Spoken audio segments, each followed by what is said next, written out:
Hola amigos del canal Viajeros Poéticos, les damos la bienvenida a un nuevo capítulo. Hoy día vamos a leer poesía de uno de los libros que comentamos en el capítulo inicial, de este libro que se llama Poemas Químicos, ya del autor Mario Marcus.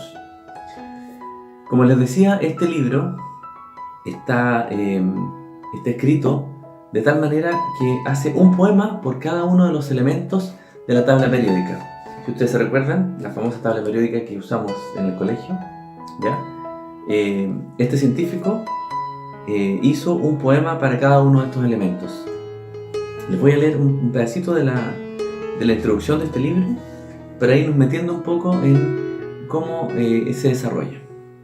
El libro parte con el comienzo del mundo, con hidrógeno, con helio, y sigue paseando por la historia, por el aire, por la tierra, revelando milenios, países, héroes y destinos. En el mismo nombre de cada elemento nos reencontramos con los griegos y su mitología, con el latín y también con el ingenio humano. El siglo XX en particular está colmado de descubrimientos, de mártires, de intelectuales que entregaron sus vidas a cambio de descifrarlos, de guerras que germinaron en una mesa de laboratorio, de mujeres que dieron luz a la radioactividad y a la energía atómica. Algunos elementos fueron descubiertos gracias a la observación indagadora de los hogares y muchos de ellos siguen poblando nuestras rutinas en forma sigilosa. La poesía franca de Mario Marcus, el autor, los señala en el vino y en los lápices, en las lámparas y en la música, en los espejos y en el galanteo de las mariposas. De verso en verso, la tabla periódica va dejando de ser un esquema rígido de informaciones para transformarse en una ventana hacia la creación y hacia su verdad más preciada, la vida. Con estos escritos nos alumbran con fósforo, francio y neón, con conocimiento y con lirismo, pues no hay noche más oscura que la ignorancia, ni aurora más urgente que el saber. Bueno, vamos a compartir algunos de los poemas de este libro, bien interesante. Les voy a mostrar un poco que cada uno de los poemas de este libro está precedido de una descripción técnica, que es la que se ve acá, y luego está el poema en la segunda página. Voy a leerles un pedacito de la descripción del helio. Gas incoloro, segundo elemento en abundancia en el universo. No se combina con otros elementos, es decir, es un llamado gas noble. A una temperatura de menos 270 grados, forma un líquido especial llamado superfluido que sube o baja por los bordes de un recipiente con velocidades de hasta 30 centímetros por segundo. Si alguien habla en una atmósfera de helio, se escucha una voz parecida a la del pato Donald. Para abastecer abusos, se sustituye el nitrógeno del aire por helio, ya que el nitrógeno se diluye en la sangre y al bajar la presión forma burbujas peligrosas. Dirigibles con helio, provistos de aparato de video, se usan en las costas para detectar transportes ilegales, estudiar biológicamente las copas de árboles en la selva y estudiar el agujero del ozono. Se asume que las edades del hielo tuvieron que ver con inestabilidades del helio en el Sol, causando cambios en la radiación solar. Es bien interesante leer la parte técnica porque cuando uno lee el poema, habiendo leído la parte técnica, se entiende muy claramente. Vamos a leer el poema del helio. Dice: Helio.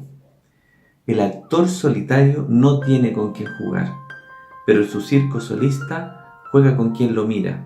Es el menos solitario.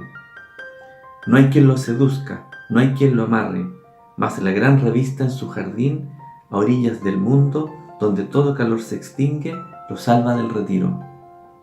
El actor helio repta paredes arriba, paredes abajo. Un roce cálido lo atraviesa como sonando. Sigue fluyendo si cesa el calor. Recuerda el roce que ya no existe. Juguemos con él, llenemos los globos, hagamos nuestras voces de ardilla. Dejemos que descienda al abismo de los buzos, hagamos que se eleve al dosel de los bosques del aire, pidamos que pronuncie edades de la tierra. Interesante. Vamos a leer otro poema, esta vez no vamos a leer la descripción técnica porque es un poco larga. Vamos a leer el poema del oxígeno. Oxígeno. Difícil de escribir sobre la esposa incesante, imperiosa y aburrida. Más fácil escribir sobre sus parientes, los muy estrafalarios. Uno recuerda la edad del hielo, 5 edades de hielo. El otro es líquido, magnético, metálico. Y el famoso ozono no está nunca, arriba o abajo, donde nos complace. Es el travesti violeta, azul oscuro o negro. No, prefiero escribir sobre la esposa incesante. Si se va, me mata, y mata si me abruma. Hace roja la sangre, me ensucia las cosas, estraga pasteles y lleva la lumbre apacible del fogón. Vamos a leer ahora otro sobre el azufre. Me pareció bien entretenido. Azufre. Al principio estaba la palabra y era hedionda. La del zorrillo, del ajo en gula, de cebollas masticando ojos, del más atufado pedo, del pantano, del astroío, mefítico y bello, de uñas que crecen en los muertos. La palabra del azufre, elemento 16, resuena en los volcanes, solfataras, rizos de hembras vanidosas, armas químicas y champú contra la caspa. Lo hemos conocido tosiendo en el smog, creyendo en Sodoma, corriendo con llantas vulcanizadas con azufre. Lo hemos apreciado en plumas de pájaros y en aquello que las mueve. Al principio y hoy está y es esencial.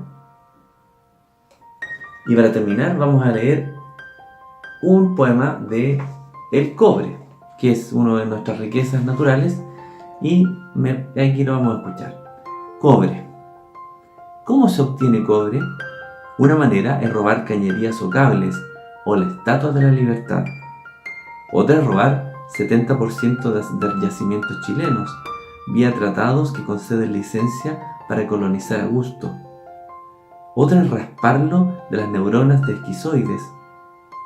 Para guardar las proporciones se recomienda beber 70% menos chicha en las fiestas chilenas de la independencia. Intentemos con otra dialéctica.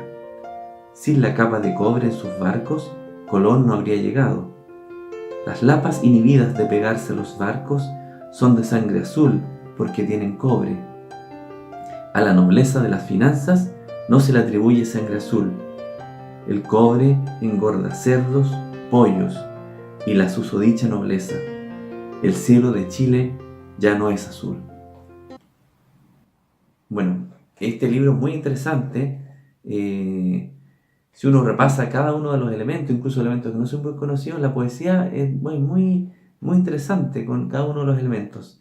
Revisando, este libro tiene cerca de 250 páginas y aborda alrededor de 124 elementos de la tabla periódica. Es un trabajo notable, un trabajo hecho por un científico, porque de cada elemento químico extrae los usos prácticos en la ciencia y la tecnología, y a partir de eso hace un poema que nos deja muy impresionados. La verdad, a mí me impresionó este libro por el trabajo que tiene. Es un trabajo científico muy dedicado. Les presento entonces Poemas Químicos, ¿cierto? Un poema sobre cada elemento, por la editorial LOM, un libro muy interesante y una poesía distinta a la que actualmente conocemos, y es poesía chilena. Lo dejamos hasta acá. Les agradecemos su atención, el seguirnos en las redes sociales. Invitamos a suscribirse y a seguirnos también en las redes sociales. En la cajita de descripción están nuestros contactos. Los invitamos a que sigan viendo nuestros próximos capítulos de este canal Viajeros Poéticos. Muchas gracias.